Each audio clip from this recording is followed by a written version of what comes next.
So I've lately been feeling like, not lately, I've been feeling this way for a while, that my style of collecting, which is kind of the traditional, now we're called vintage collectors, used to be everyone collected this way, but your traditional like set collector who'd buy packs, rip them, the goal would be to collect the set.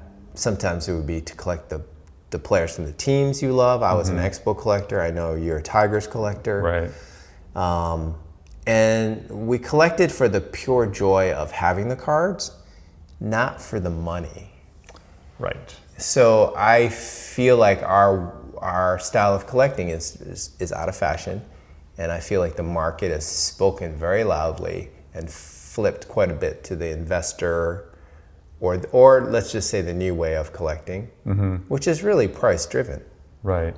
And I think we see the evidence of that everywhere.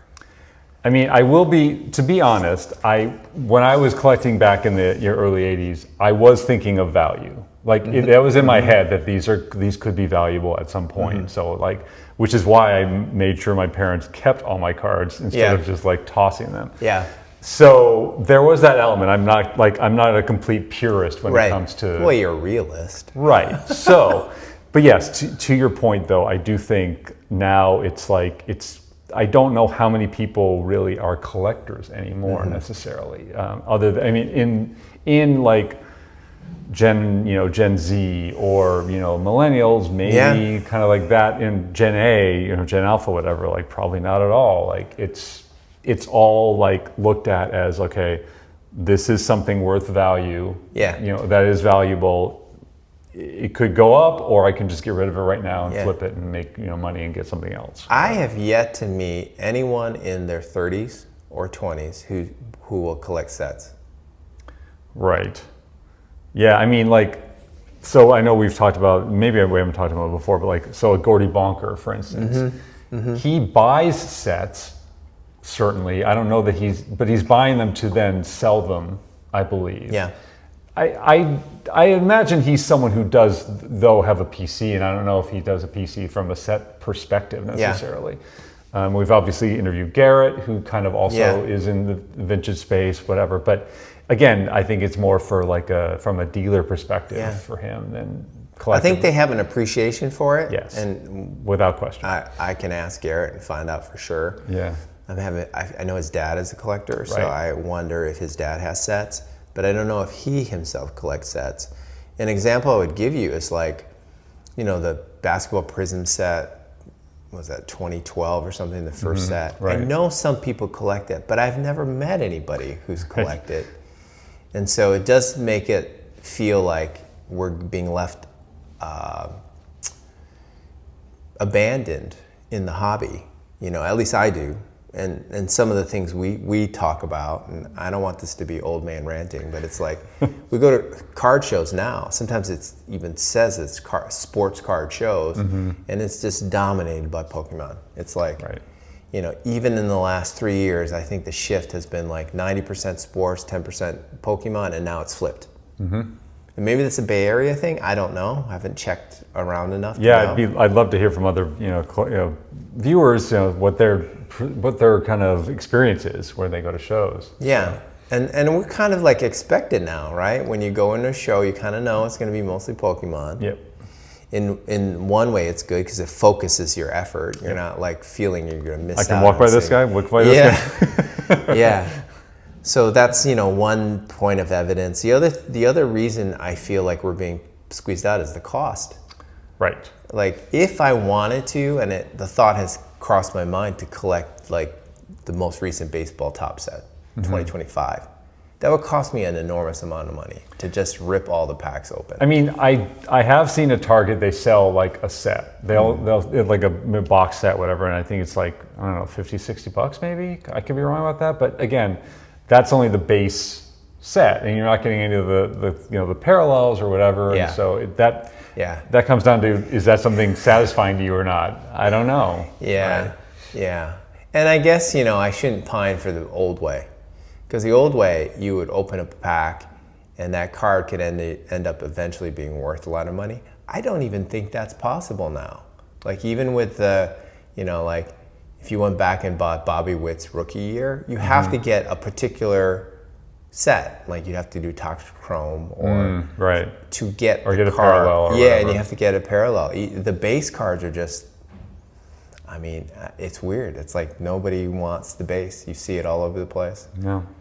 So that's clearly something that's different. I mean, we are set collectors. We like collecting sets. And then you got all these side industries that have come in with these innovations, which I don't think necessarily care about the collector, right? Like braking, for example. That feels to me like it's all about chasing the big card. Yes. And the expensive card. And making it more affordable for people to gamble. To afford, because some people, you can't even get into a box. The packs are too much, and the boxes are ridiculous, depending on the product, obviously, too, but yeah. And the thing I don't like is that as the prices climb, that you don't get it, your chances of being satisfied or happy with opening a pack and maybe making your money back is got to be drastically declined from the past, because you have to get a hit card.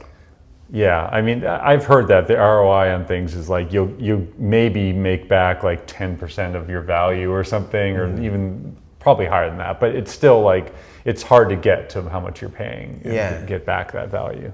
Yeah, so part of the reason I wanted to talk about this topic is just to see like who out there in the industry or in the country is doing things for the collectors and vintage collectors. Although I appreciate modern collectors if they're truly collectors out there, not just flipping cards.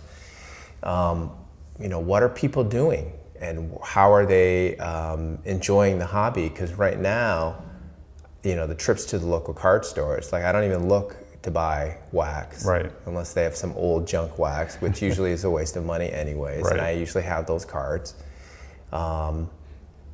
It's getting harder and harder to find the stuff that we love. Yeah, I mean, aren't that many vintage cards that are at card stores now for good reason. Yeah. I mean, from a profit perspective, I think they're not going to make their money back on those. It's more about modern right now, and so that's what people want. So, yeah, I mean, I was telling you this off camera. Like, I think there's a memory association with cards when we were kids, and so a friend of mine recently. He got back into collecting because his son is getting into collecting, which is awesome. We obviously want to pass it down to the generations and what have you. And so he got he went home and got his 1979 Topps cards, and then brought them back and wanted to sell them, and went to like a card store or a dealer or something, and the guy was offering him like a dime per card for a 1979 Topps. And so it's like, I'm like, yeah, that makes sense, because that's what they're going to do. Yeah, that's where the market is, and it's very disappointing. It's 46 years later, Yeah, but he also mentioned, he's like, I just kept my Thurman Munsons because like that's meaningful to me. And he's like, and then he mentioned, like, this is on a Facebook conversation we were having, and he was like, I remember when Munson died, and so I was like, my response to him was like, well, that's the value that you attach to this, and that's the memory of this. That's why this card is important, because it brings back that memory of what happened and whatever. And so I think that's lost now. Yeah. Like these memories, I don't know if the memories are being attached to cards in that way right now. Yeah, no, that's a very good point. And I just think that the modern fan consumes things differently. They are not necessarily going to watch every game, right? They probably watched highlights or micro highlights on TikTok or whatever, yeah. So they're just not going to necessarily associate. But, people still attend games. So I think there's still memory making happening. But I don't know if it's linked to the cards that way. I mean, Topps now is trying to do that, I think, right? Yeah. They're making memory cards in a way, but I don't know if people, and they're obviously limiting them as well. And so I don't know if people are attaching memories like that. Who knows, maybe. Yeah. But it just, it doesn't feel the same, just because also there's like, look, we were talking about there's one card each year, or three when it became Fleer and Donruss, like, or then, there are extra cards, obviously leader cards and such, but like now it's like, hundreds. Yeah. Right? And so it's like, Yeah. how do you attach a memory to like hundreds of different cards Yeah. or whatever? And it makes it harder to, you know, like most people have their favorite players that they collect. It's pretty easy for me to collect every Gary Carter and Andre Dawson card when I was growing up. And I would we talked about this, I would look forward to the next year because I loved action pictures and I loved 83 Gary Carter Topps card is maybe my favorite card. But I don't like to put favorite card. There's so many great cards out there. So we're just being nostalgic that time has gone through. But I do think that there's a market opportunity to serve the true vintage collector, the people who are not looking to necessarily flip. They might sell a little bit, but I mean, I know it drives my wife crazy. What I sell is my budget to buy other things, new things that I haven't bought yet. Sure. So it's kind of like everything's about PC, you know? So, and that used to be the way it was for most of the people. Now, again, that's flipped. Right. Anyways, I mean, if you are in a different area than our area in the Bay Area and you know about these things, I would like to create more community. Because I think in community, great things can happen in terms of trading and just sharing those memories and learning from each other. There's a lot of things in the new card landscape that is a little bit different and scary. So it's good to learn from others. But if there's companies out there that are doing things for collectors, I would love to hear about it. But I feel like we're getting squeezed, slowly squeezed Slowly out. but surely, yeah. To the point where it's like, and I would have never said this when I was younger, that sometimes I get more excited about going to an antique vintage store versus a baseball card store where I know there's a lot of stuff I like, but many times I go in there, it's nothing, I don't buy anything in a card shop. We were talking about I'm going this weekend to some, antiquing and such. I love it. It's the hunt. Yeah. Like you never know what you're gonna get. Yeah. And that's fun. Yeah. So I think unfortunately we're getting squeezed out. So if you feel that way, if there are remedies or solutions, I want to hear about them. If you're interested in joining our community, let me know.